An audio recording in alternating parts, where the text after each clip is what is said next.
So I found out about FinTech Silicon Valley from a friend who was on a panel actually, and Aldo, who was at the time with a company called Veeam, and he mentioned that he was going to be speaking on this panel, and if I wanted to attend, and I was really happy to do it. To my surprise, when I was there was a gentleman named Mason Borda also on that panel.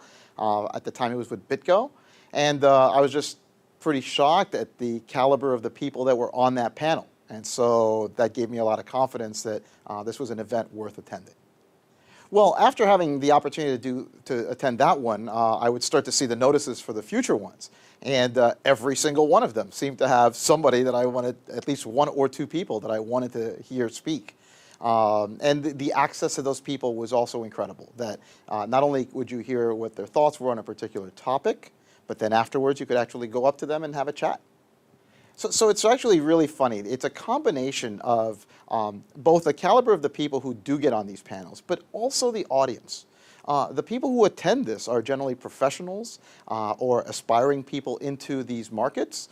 And the attentiveness that they give to the panelists, the thoughtful questions that they ask at the end, the conversations they inspire after the panel is over and share things that you say to yourself, wow, this person could have been a panelist themselves, is really what keeps this interesting.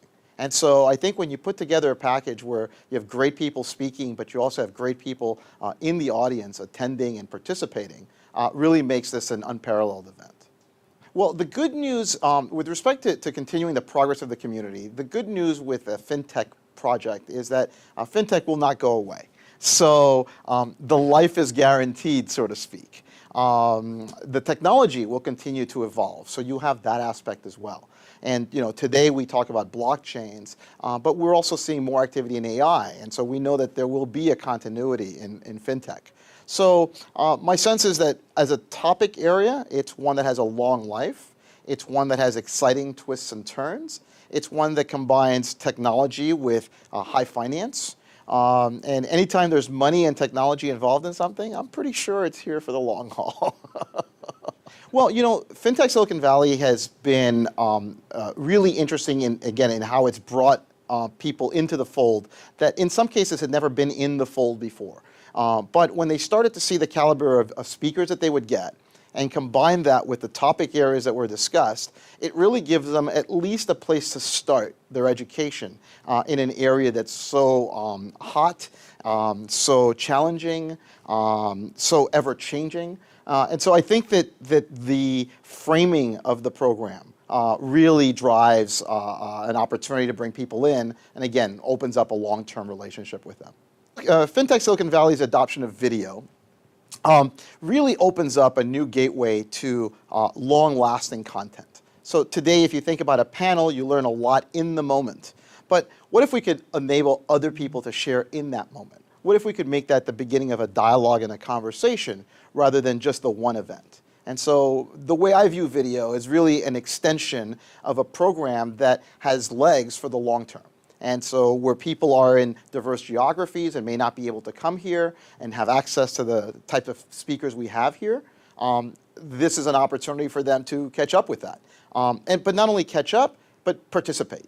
If you think about the notion of questions being asked in the audience, the conversations that can happen alongside the videos become very exciting, and again, develop a community that's far broader and bigger than just the people who can actually attend the physical events. My involvement in FinTech has been primarily working with large financial institutions, introducing them to some of these early stage companies. In some cases, I introduced them to investors in these communities. And so that's been one area. I've been an advisor to several companies in this market, whether it's FinTech or blockchain or other markets. And so that's been an area where I've been able to help and mentor early stage companies. And then separately, I've been an advisor to people who have a deep interest in this area about how to get involved. As it relates to FinTech Silicon Valley, I've had the honor and the pleasure to not only be a panelist, but to also moderate several of the panels. And for me, the great joy is that when you get to interview effectively and get your own questions answered, and you can do it in an environment that lets others benefit from your curiosity, it's unparalleled. And again, I love that opportunity. So my participation has just been one where I continue to try to be involved as much as I can because the mix of people that are brought together here is fantastic. Well, there's an informational challenge, and I think that as we try to reach out, you have many of the standard fintech conferences can be very advanced insofar as talking at a level that's beyond the average person.